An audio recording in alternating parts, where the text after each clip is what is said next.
Hot cha. Marottichal is an RPG with the gameplay of chess.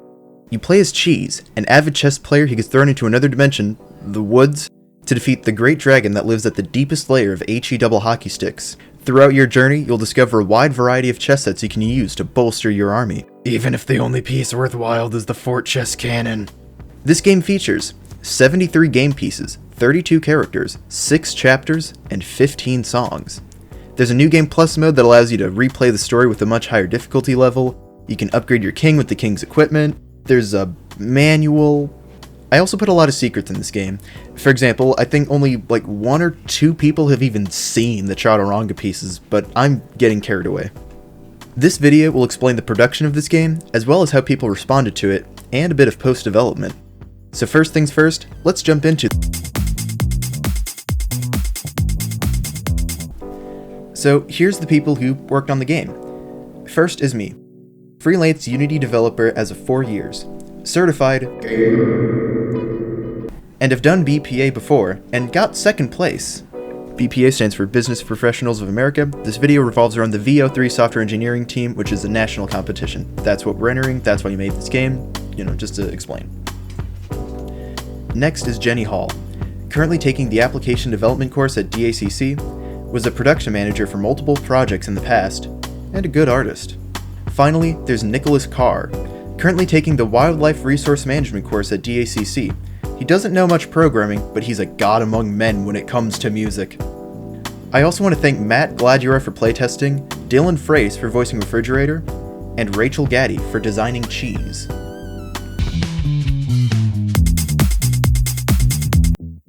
So, development started with me building a basic chess prototype, and then a world you could walk around. You could interact with Z and move with the arrow keys. Pressing space activates 2-player mode, in which case you'll get a dog named Crackers. They follow the player blindly throughout the world until a chess battle starts. Player 1 uses the arrow keys and Z, player 2 uses I, J, K, L, and M. I added a cutscene manager that would display character sprites and a background to accompany scrolling text. Someone said this made this game look like a dating sim, and they're not wrong, but they're not wrong either. Next up, piece generation. Because I could talk about this all day, I'll just try to speed through this part. So when a battle starts, the game first needs to figure out what's on the board, what size it is, what pieces are on it, etc, etc. It takes the data and holds onto it while it loads the chess match scene. The main script of the scene will look at that data and load the board piece by piece, one by one. What it'll take in is an image. If it sees a red pixel, it'll load the player's team from the pixel's position. This is used often as the player's team can vary greatly, and I don't know what it's going to be for every match. If it sees a pixel of a specific color, it will use the R, G, B, and A values to find out what piece should be placed there, what team they're on, and what squad they should be in. To find which piece it should place, it'll use this spreadsheet, which contains the data needed for every piece in the game. It puts all the pieces on the board and calculates how many teams there should be. It factors in whether you're in a wild battle or a player battle, in which case the win condition is different. At this point, the match can start. Okay, so one thing BPA lets you do is collaborate with people from different labs. It's like a DACC thing, everyone's in a different lab. I'm in application development, but I can check out other labs. As an example, digital design collaborates with software development, which collaborates with cybersecurity, and you just get a bunch of collaborations. It's really nice. But having this information, I knew exactly which lab I wanted to work with for my chess-themed RPG. Here's Nick, the musician from Marottichal. I chose him specifically because I've seen him make music in the past. The music was made using BandLab, a music-making software that makes music. There wasn't really much inspiration, but most of the intro music was supposed to be elevator music-esque, but it slowly went downhill. Every time I tried to use inspiration, my music ended up being very different.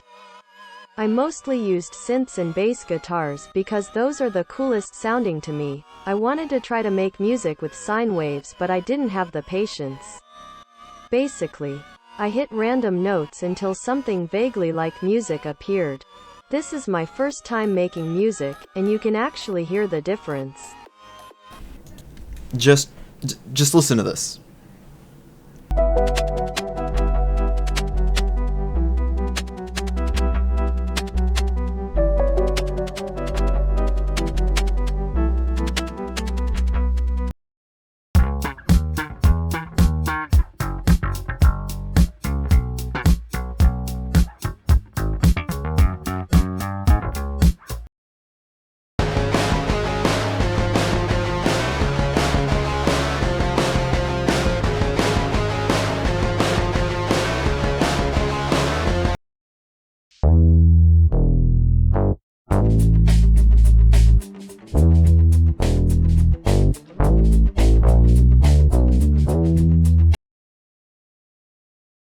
Also, to make sure variety was up, music fades in and out over a 15-ish minute period.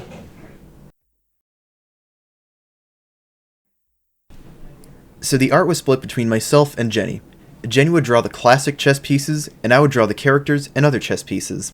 In total, 645 images were made. That's 73 pieces, 245 character sprites, 42 chessboards, and one of these. When designing the chess pieces, I had to consider the overall style of the game and the fact we are using a multiply filter to change the color of the pieces.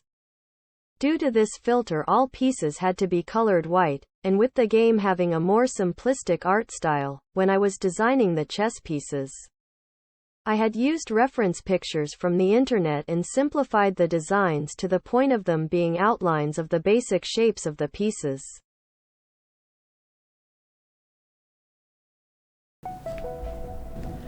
So this kind of replaced the programming job. Like, programming was 90% done by this point, so this kind of took over.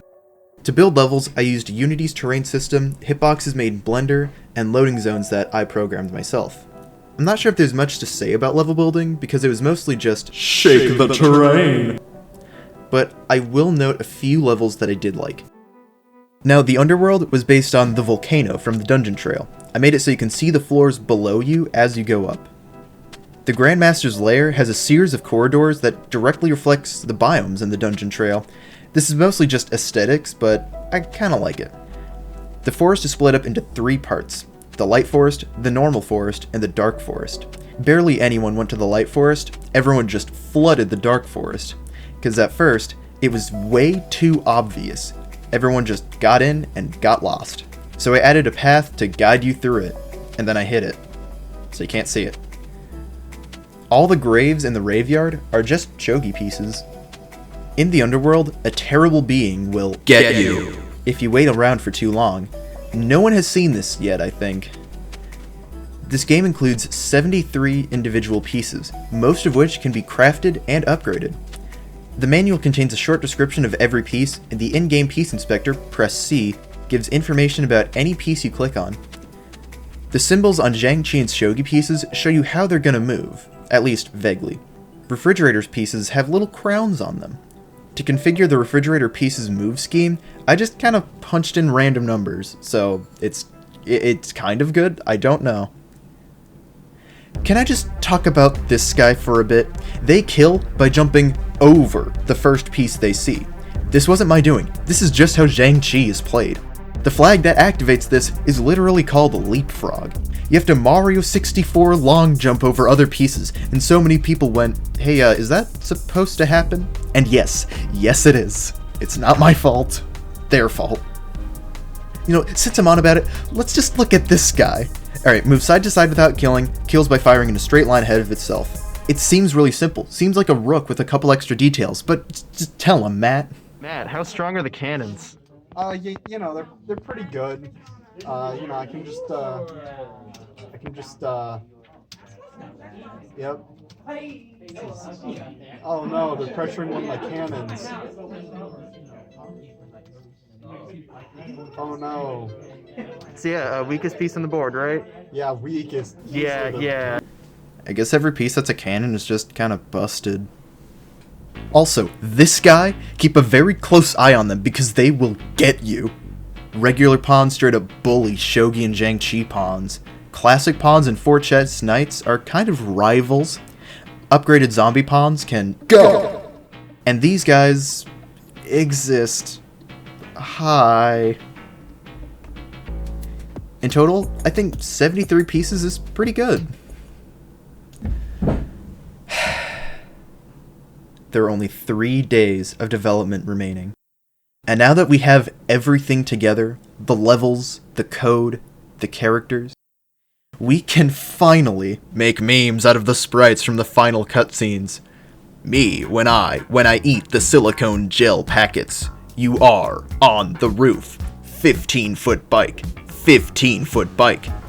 Man, I am stealing your car. Beep beep vroom. I mean, we can finally finish the final cutscene, add refrigerators true form, and submit the game. Actually, this is wrong. Since the final game is in its final state, this would be more of just playing the game. It would be playtesting if the game is still in production, but it's not, so it's not. I had a few certified gamers play the game before its submission. This helped me find bugs and make some balancing adjustments. What do I think of what now? Marottichal? The chess RPG. Oh, the chess RPG. Ah, yes. I think it was a very good game. I do think it was a bit broken at times, especially in the cheese mode. Feel like it could have been some improvements there. But all in all, a pretty good game. Excuse me, good sir. Good sir, you in the blue shirt. Could you tell me about what you think of Marottichal? Great game. Very fun. I've played through the game way too many times. Thank you. Could you tell me what you think of Marottichal? Yes. Marottichal is my favorite game of all time. I have well over 2,000 hours, and I have studied the lore and the game concepts to an extreme. I am actually a philosopher. I have a PhD in Marottichal. It is my favorite game of all time. I highly recommend it. 20 out of 10 IGN. Can't believe there's two mats. I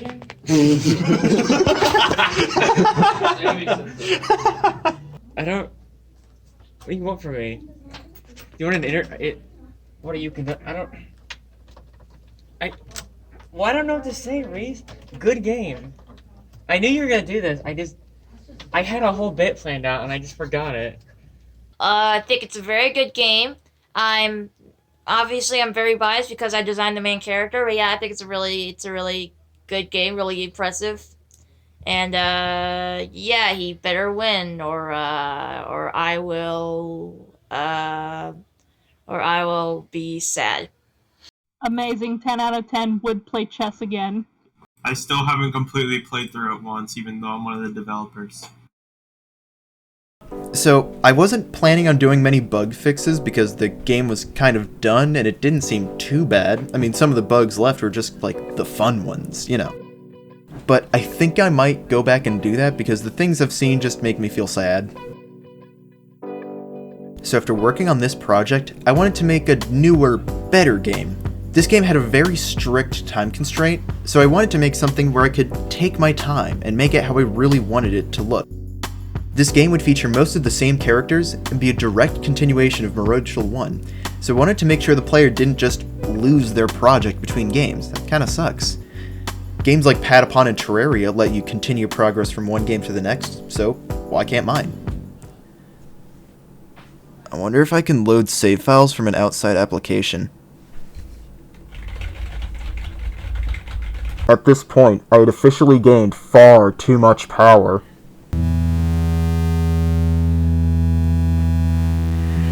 This somehow ran at 60 FPS with 1,280 kings! So, that's the game. I'm putting a link to it in the description, as well as the soundtrack and a setup tutorial. It's free to play, so I hope you enjoy it. If you want to see what I'm working on now, it looks like this. Yeah.